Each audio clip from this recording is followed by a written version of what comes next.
清晰。R9S OPPO 拍照手机。死者年龄不大，处女膜完整，排除了非正常体位性交的可能。没有被性侵，那是先被人勒住，导致机械性窒息死亡。死者身上最大的疑点在他的右手，有被鞋重重踩过的痕迹。一个空的戒指盒，他都包得这么好，那枚戒指是不是对他很重要？基本上可以确定一点，戚静静有一个神秘男友。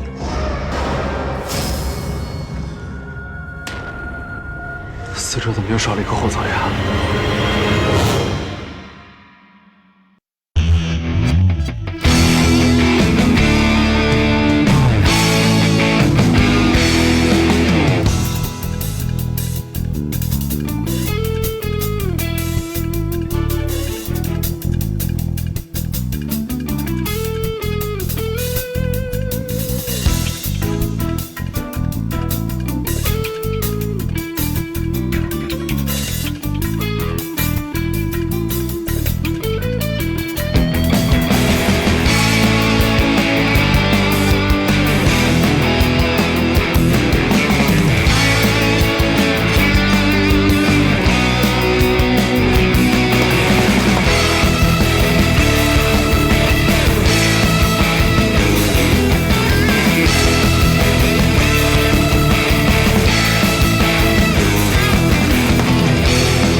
你怎么了？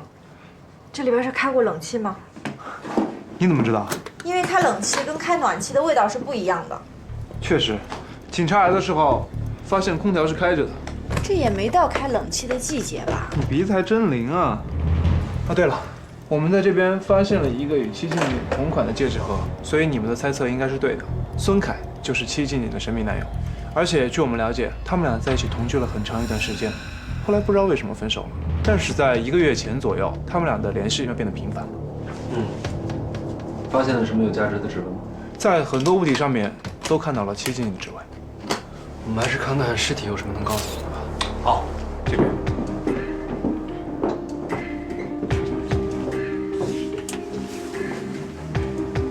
尸体这么新鲜，难道凶手刚走？不对，他死亡时间应该在戚静静之前。可是尸体一点都没有腐烂的迹象，这么大一个尸斑，你看不见吗？被您挡住了。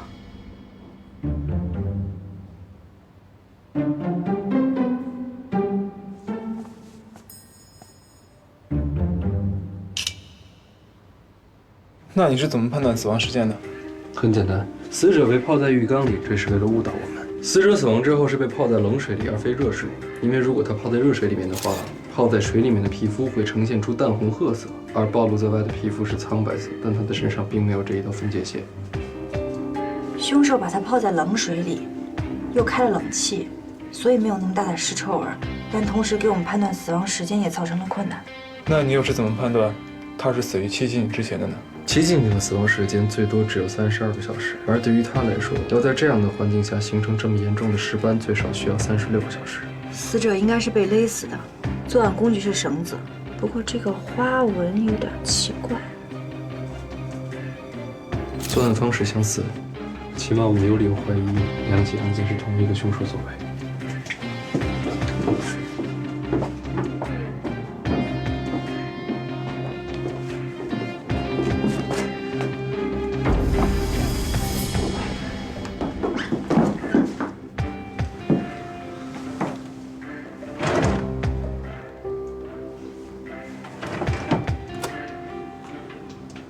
干嘛？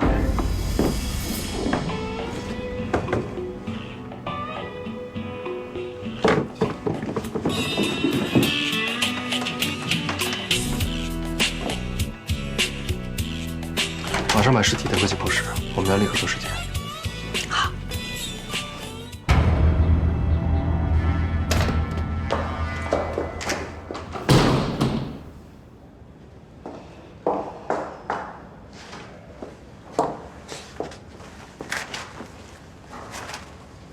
我马上过来。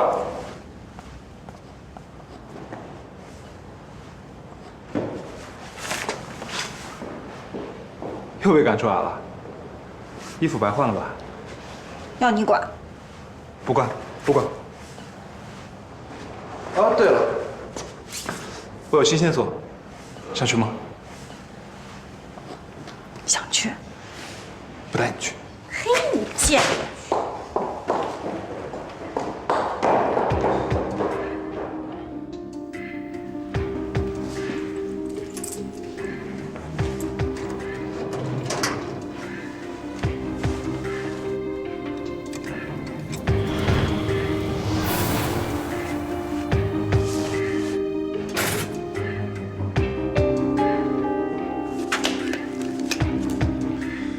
男的先死，女的随后，你们两个都是被勒死的，这有可能是凶手惯常的作案手段。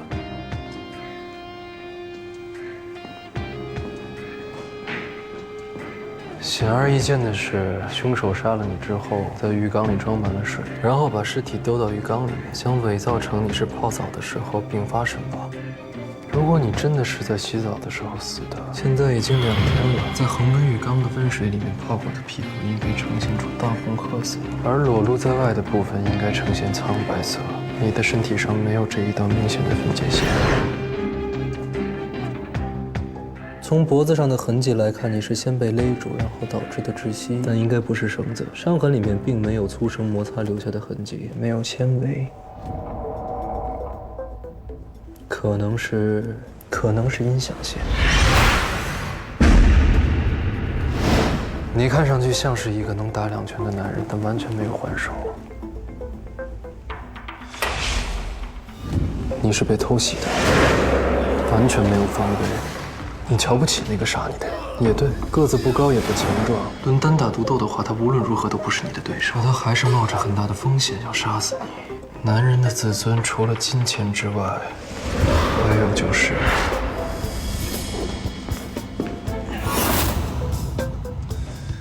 你的后腰上还有一个纹身。明白了，如果我没猜错的话，你身体的同样位置应该也有一个纹身，但是洗掉了。我只能说，你或许曾经爱着孙凯，曾经如胶似漆，最后却只能放弃。你的处女膜是刚刚修复，时间大概是1个月之前，跟洗掉纹身的时间相吻合。到底是什么让你心灰意冷？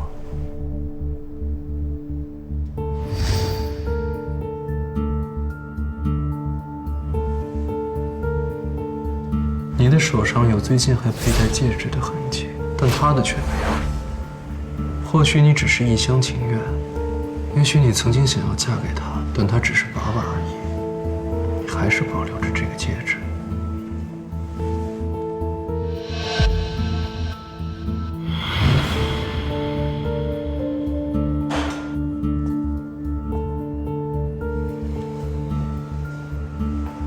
你的脸上有指纹，是唇膏留下的，会是凶手的吗？凶手曾经虐待过你，但是他在你的死后，却最后一次抚摸了你的脸，把你的唇膏从唇上印上了脸颊。可是他没有强奸你，是因为他觉得他自己不配跟你做爱，还是说他本来对这种事就不熟悉？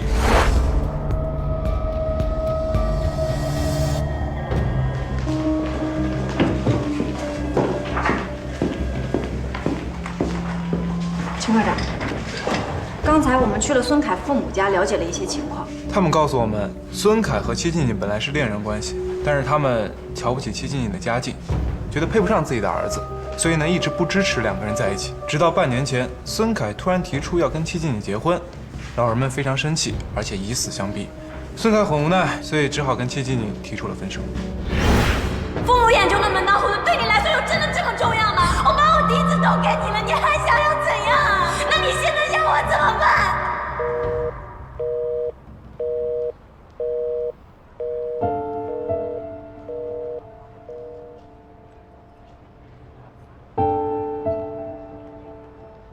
戚静静和孙凯分手之后，戚静静呢通过婚恋网站上的征婚来弥补自己心里失衡的部分。可是，在1个月前，孙凯又想跟戚静静和好，可是家里还是不同意，所以一气之下他就搬出来住。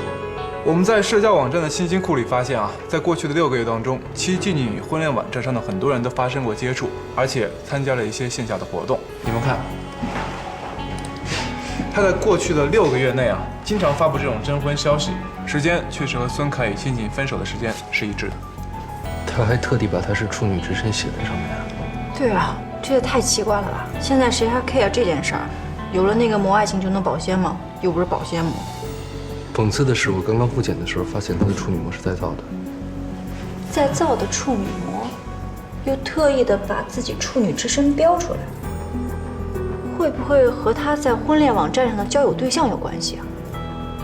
马上排查一下他在婚恋网站上接触人的信息，他接触多少人？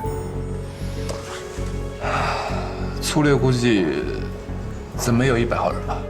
嚯，这么多人，那得排查到什么时候啊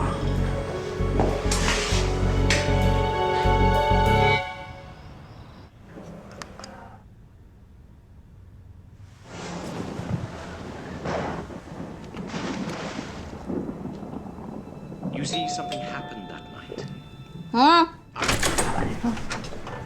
我去，你怎么来了？我想跟你聊聊处女的事。处女的事儿？准确的说是凶手、处女膜还有死者3者之间的关系。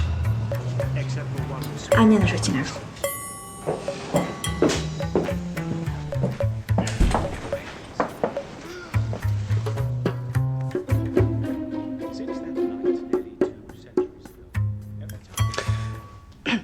这么晚找你，主要是想听一下你对于这个案子的分析。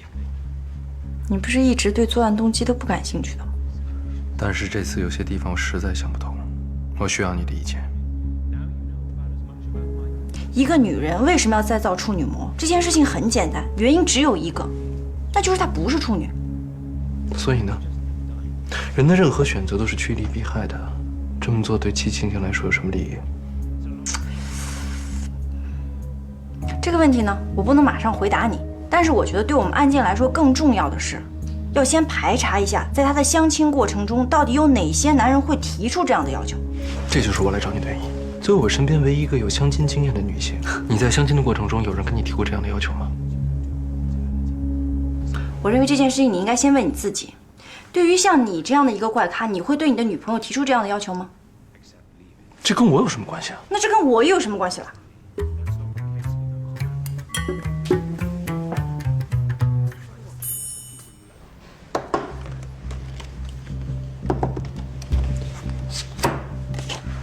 林队都在这儿了。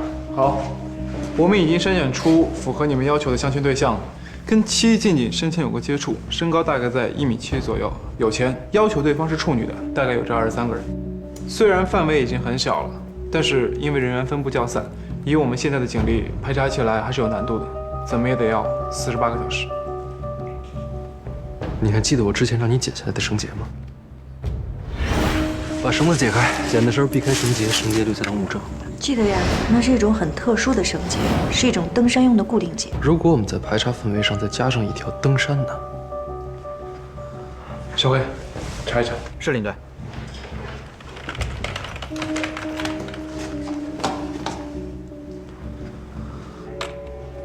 林队，找到了，李旭，男，31岁，身高1.70米，登山户外用品店老板，经济表现良好。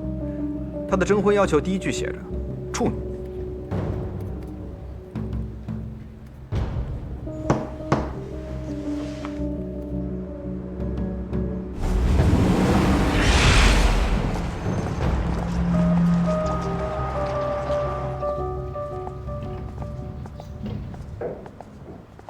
你好，你好，麻烦问一下，你们老板在吗？老板在啊。老板是叫李旭吗？李旭他不是老板，他就是我们省所区域员工。我们有点事想向李旭调查一下。你们找他干嘛呀？我们是警察，请你们配合我们的工作。警察，李旭出事了？不可能啊，李旭多老实一人啊！对呀，人命关天，希望你们配合。人命？李旭让人杀了？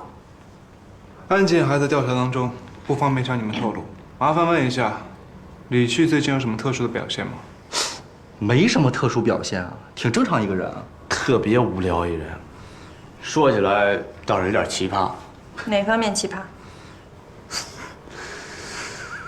那一方面，哪方面？哦，那方面。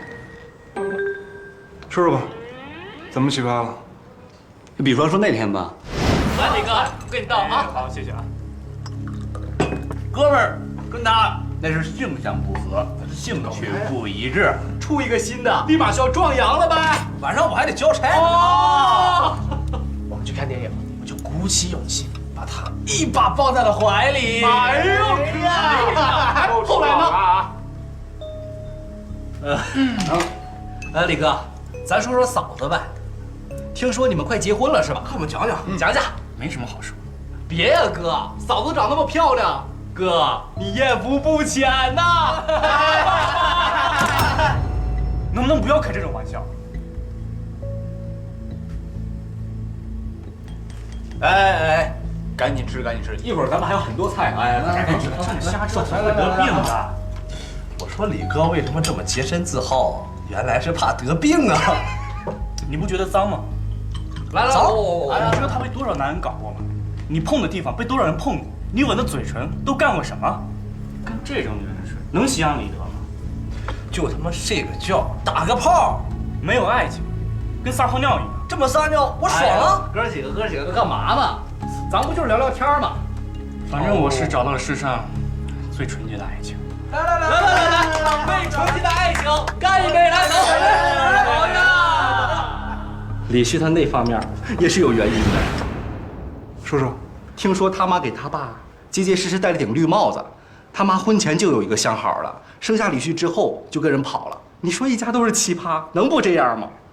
你这说法靠谱吗？必须靠谱啊！对，都知道。你们见过他这个未婚妻吗？俩人在一块吃饭的时候，远远的见过一回，好像是吧？还是个侧脸。你们说的是他吗？好像是吧？你说这姑娘个儿比他高，条件比他好。图什么呀？那能带我们去他的工作区域看一下吗？好，跟我走。这个是我们的生所区，他在这儿工作。李旭几天没来了？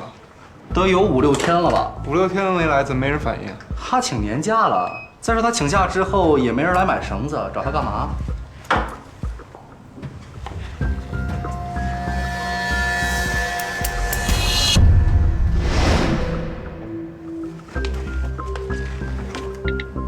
喂，秦明，我们在李旭的店里发现了相同的绳结，他可能真的有问题，你赶紧去他家里调查一下。哎，来了，儿子，你们是？你好，警察。警察？找我有什么事儿吗？请问这里是李旭家吗？是啊。他现在在家吗？我们有些事情想找李旭了解一下，我们可以进来吗？好，进来吧。我们正在调查的一起案件需要李旭的配合，可以看看他的房间吗？可以，在这边。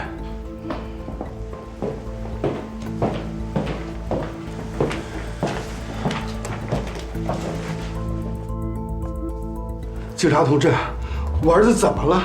他在什么地方？您先别着急，我们现在也不知道李旭他在哪里，我们正在尝试进行联系。您先跟我讲一下您儿子的一些基本情况。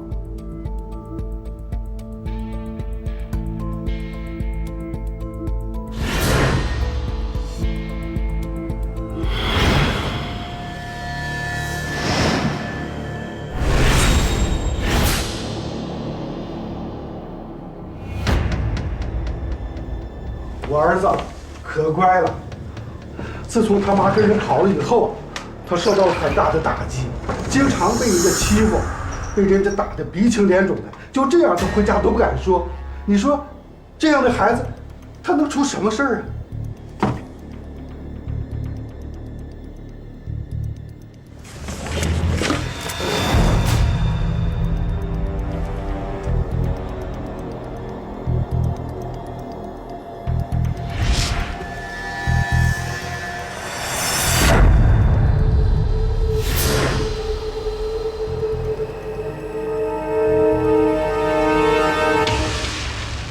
无声带口。警察同志，我儿子究竟怎么了？我们怀疑您儿子跟一起命案有关。命案？哎呀，对了，前几天呢，他急匆匆的回来，把家里仅有的10万块钱拿走了，这么多天也不见个人影。他，老先生，这个李华夏是什么人？这是李旭过世的爷爷呀。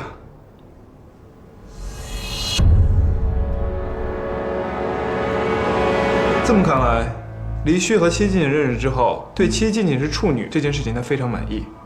为了得到戚静静，他就谎称自己是富二代。我们查过李旭的消费记录，里面但凡是奢侈品，基本上都是女款的，有的还刻了名字，刻的就是戚静静。但这些东西呢，很快就超过了李旭的经济购买力。其实他们3个人的情感关系也很复杂。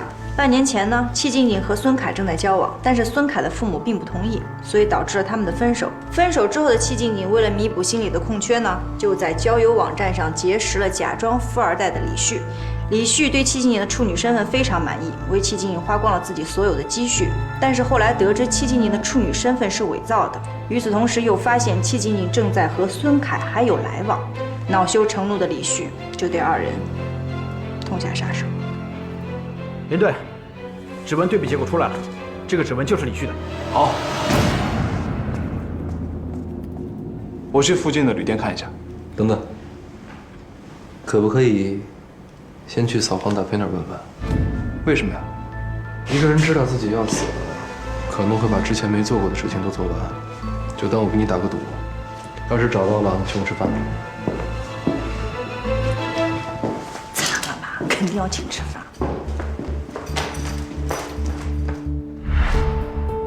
这次扫黄打非行动啊，我们抓来这个罪犯，这个嫖客和妓女正在做爱的时候，突然间发疯，紧接着用拳头殴打对方。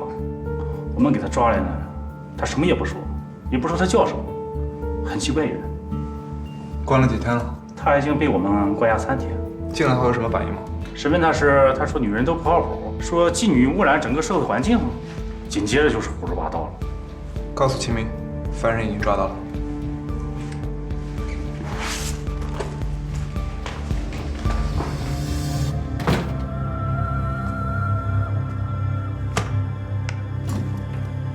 说吧，戚静静和孙凯都是你干的吧？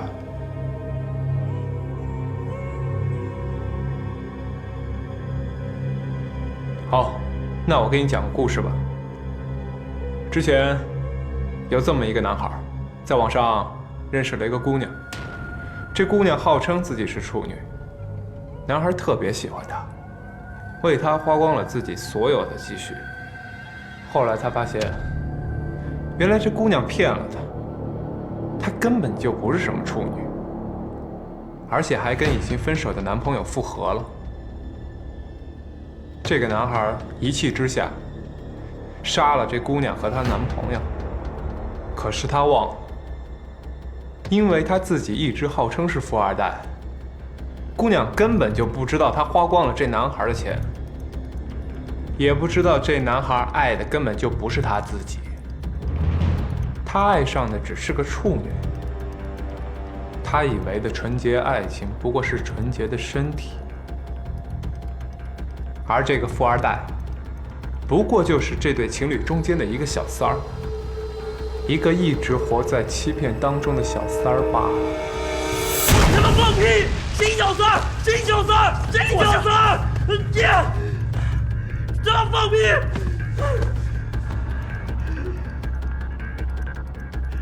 我们是纯洁的爱情。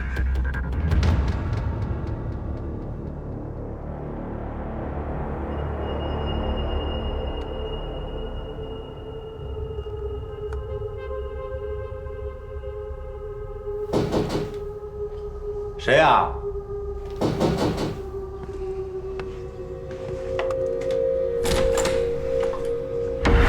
快递。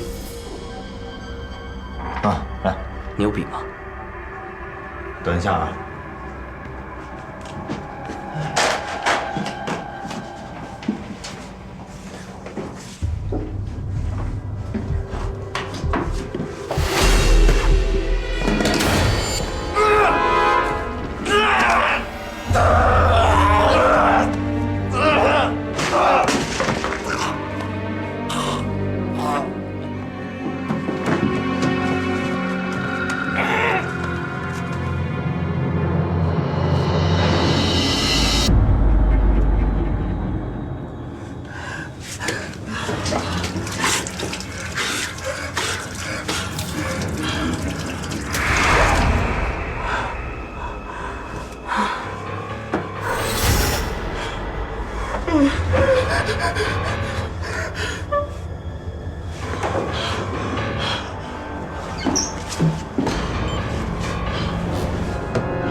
亲爱的，怎么不接我电话呀？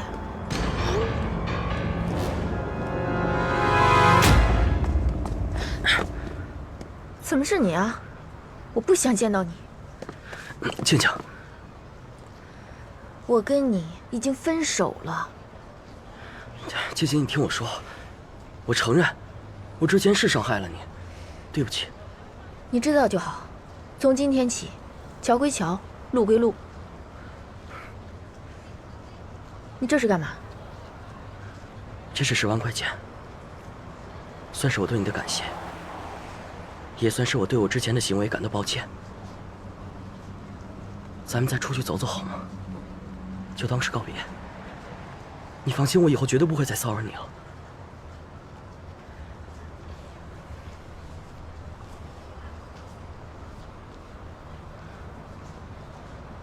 那咱们可说好了，这是最后一次。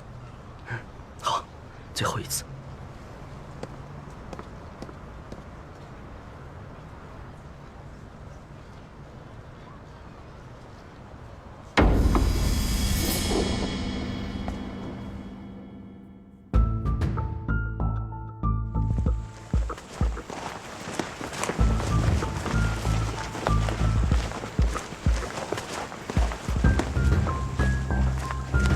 你在哪里杀害的戚静静？这里离大陆这么近，你为什么选择在这里动手？我拿出刀子逼着他向我祖宗道歉。我找了一个不干净的未婚妻，可是他竟然毫无悔意。我告诉他孙凯死了，他不信。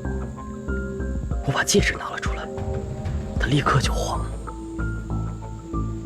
他本来还想向我求情，还想让我上了他，怎么可能？我怎么可能要这么一个二手货？那你为什么要和他待到后半夜？既然已经决定了要杀人，为什么要等那么久？我必须折磨他，他越痛苦，我越高兴。我再多问你一个问题。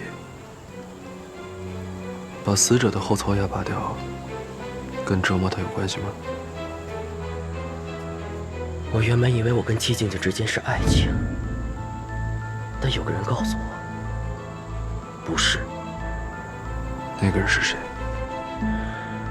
我不知道，我没见过他，我也不知道他从哪儿弄到我的联系方式。他只是让我在一个地方等着。一对儿戒指，哪对儿都是你选的啊？那是。你要是不喜欢，就不能赖我了。哪有？是他的笑刺痛了我。戚静静和我在一起的时候，从来没笑得这么开心过。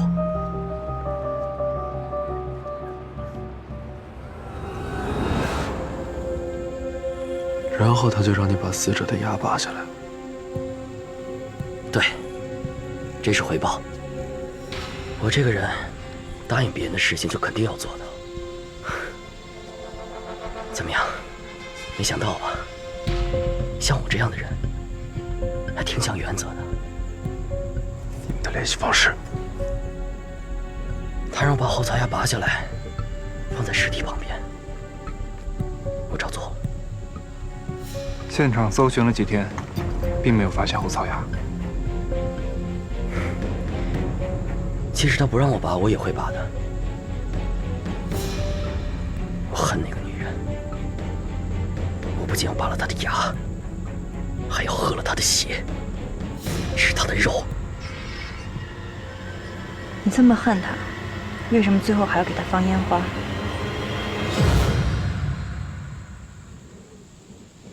你怎么知道？因为你手上有被烟花烫过的痕迹。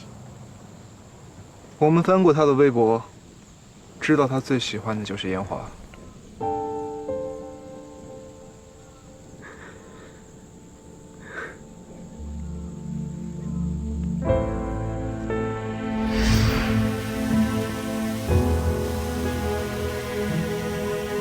你这是干嘛呀？你不是喜欢烟花吗？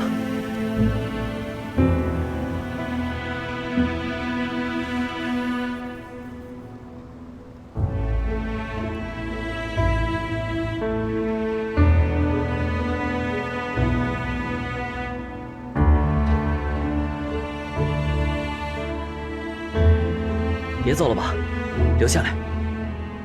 我是真的喜欢你。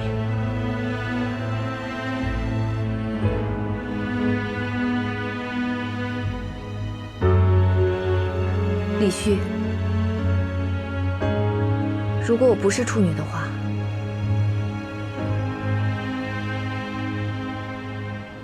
你还会喜欢我吗？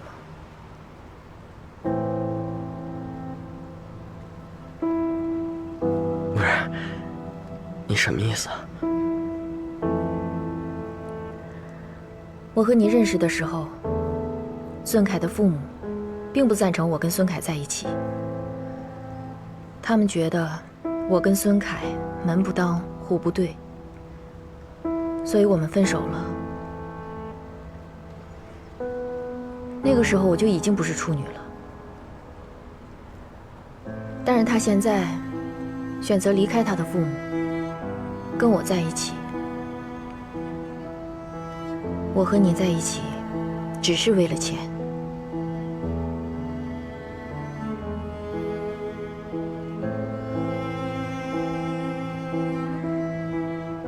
这么说，我被骗了。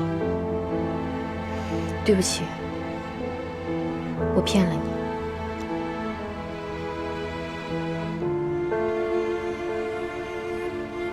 其实我也骗了你。我没有钱，我不是什么富二代，我的车也是借的，我身上的每一分钱都花在你身上了。只要你愿意，我愿意为你做你想要的一切。别走了。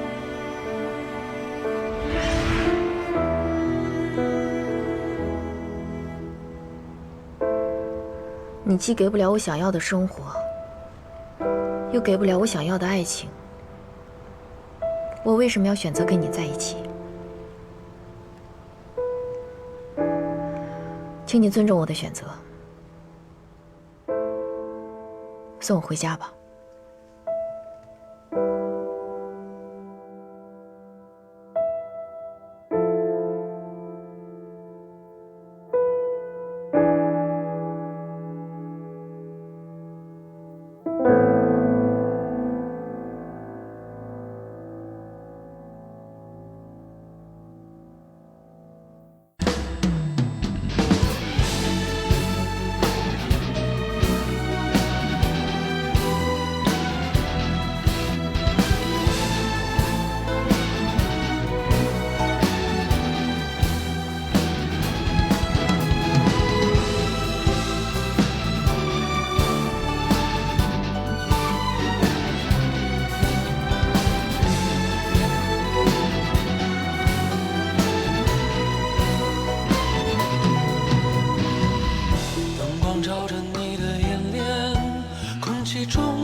欺骗不是暗藏深渊，停下脚步，下雨的街，梦是鲜血，绿是枯竭。黄灯彻夜闪我不眠，游戏我来破解。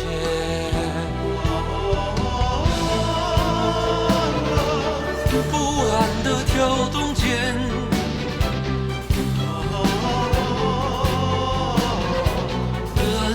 却不能眠，历历浮现，被血将他的唇齿的成了死结，笑旁人冷眼，人心不能搁浅。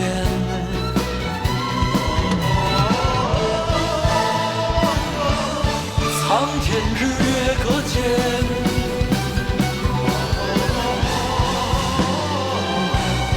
这些我来分辨，吹着口气。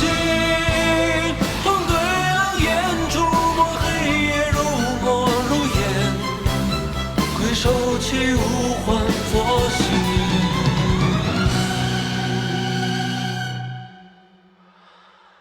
破灭。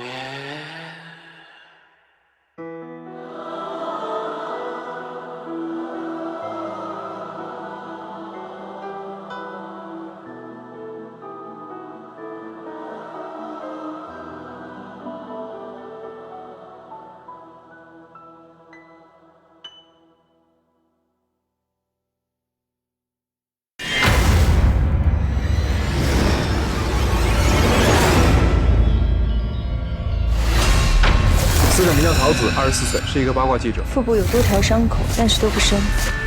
肺动脉瓣狭窄，足以让他心脏病突发而猝死。可是像他这种恐怖主题 party 的参与者，应该不至于被吓死吧？酒吧老板李天琪跟桃子发生了激烈的争吵。没有，就是小拌嘴。那他是不是有什么还在隐瞒我们？速效救心丸。药瓶上只有道具用的假血，没有真血，说明他被扎之前已经被什么东西惊吓过了。桃子害怕的到底是什么呢？案发当晚，桃子还见了一个人，谁？这到底是谁的手段？